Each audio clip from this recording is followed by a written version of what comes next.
How's it going? Oh, come on, get louder. Louder! Yeah! Alright. So if a rapist, stay with me, folks. If a rapist suffers from premature ejaculation, has any rape occurred? I mean, yeah, sexual harassment, certainly. Assault, definitely. But really, somebody's walking away really confused. Thank you. I was getting nervous. But somebody's walking away really confused. Is that where I was at? Yeah.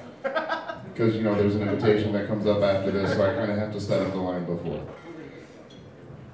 Anyway, fuck it, we'll skip to the next part. Why do they say that men suffer from premature ejaculation? Seems to me they enjoy every second of it. It's really the women who are suffering. They get the short end of the stick in this deal. That is to say, no stick at all.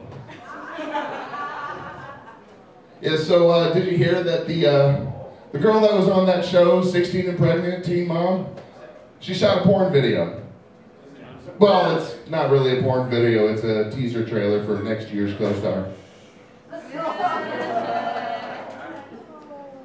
I don't even know that girl's name. Fuck it, you know, I don't watch TV. It's just appealing to the lowest common denominator, and I don't want to be a part of that. I don't watch TV. Spencer, I'm glad. Thanks for stepping on my punchline, Josh. I know, but I'm glad that you admitted that you just watched a porno with a 16-year-old. I didn't say. No. I'm with you, buddy. Great, the drunk guy's with me. So anyway, yeah, I don't watch TV. Pause for a beat. I don't read books either. Yeah, see, that's what I meant by anyway. It would have been funnier if I weren't quite so wrong. Alright, so what were we talking about, TV? There's a whole lot of euphemistic language on television nowadays.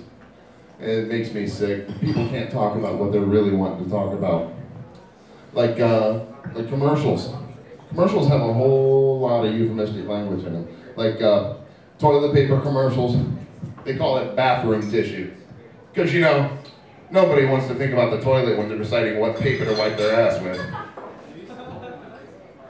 And the mascots are the worst. Like Angel Soft. What's the mascot for the Angel Soft? It's the little babies flying around up in heaven, you know? Because what's that saying? Hey, Angel Soft! It's like wiping your ass with a dead baby.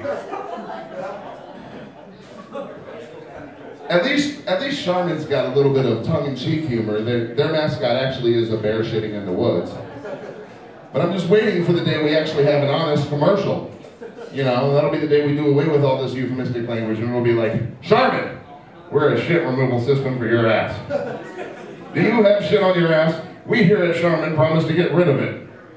We have dozens of scientists working day and night on various fields of shit removal technology. But that's not all. We also have specialists in the area of makeup removal, booger penetration resistance, and jizzorbency. I love that word, jizzorbency. Words are awesome. Words are powerful. Yeah, like jizzorbency. Words are really powerful. For example, come. Did you feel that? Somebody's asshole just clenched shut. Somebody reacted to that word. Words are really powerful, folks. And what people don't seem to realize is that words evolve, words change. They don't mean the same thing that they used to mean.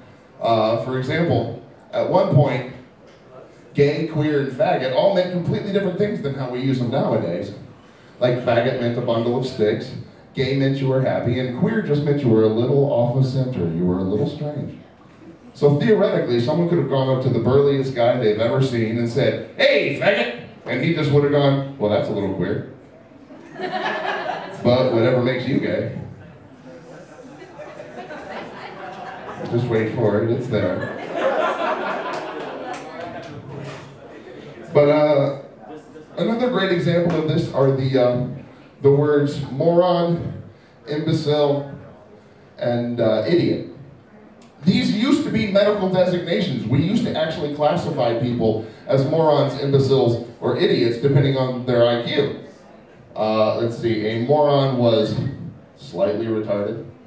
An imbecile was moderately to severely retarded.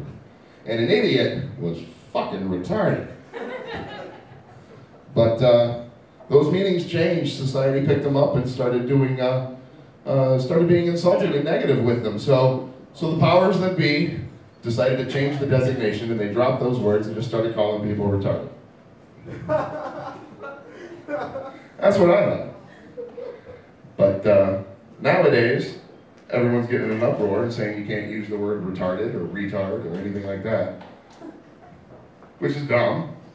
Because if they were smart, they'd sit there and say, okay, we realize you guys are using these words this way. But they're not. They're retarded about it.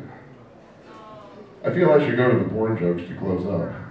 Because I've lost them with that last little bit there. Go ahead, close strong. Close strong. Headlines, porn headlines. Anybody here read porn? Okay, let me rephrase the question here. Does anybody here lie about reading porn? Who reads porn? You watch porn. Way to point out my mischoice of words. I'm just trying to. Thanks, Clayton. This one's for you. Sorry. That's all good. Anyway, oh, hey, wow, they puberty on stage. Porn headlines. Do I have your attention yet? Yes. Some of my favorite things to do, and they're really funny if you ever read them, is read the porn headlines. Like, for example, exchange student for le anal whore. Now, I don't speak French, but I'm pretty sure that's not how you say the anal whore in French. Nothing. Okay. All right, let's try a different porn headline. Actually, I'll just go straight to the new one and then I'll quit. Yeah, I've got a new one. I've been looking at more porn. Yes. The one I saw was on the cover of 18 and Ready. That would be, yeah. And it said, not old enough to drink, but old enough for anal. And my thought is how do you convince a girl to do anal if they're not old enough to drink? Thank you, I'm Spencer. That's been my time for the night.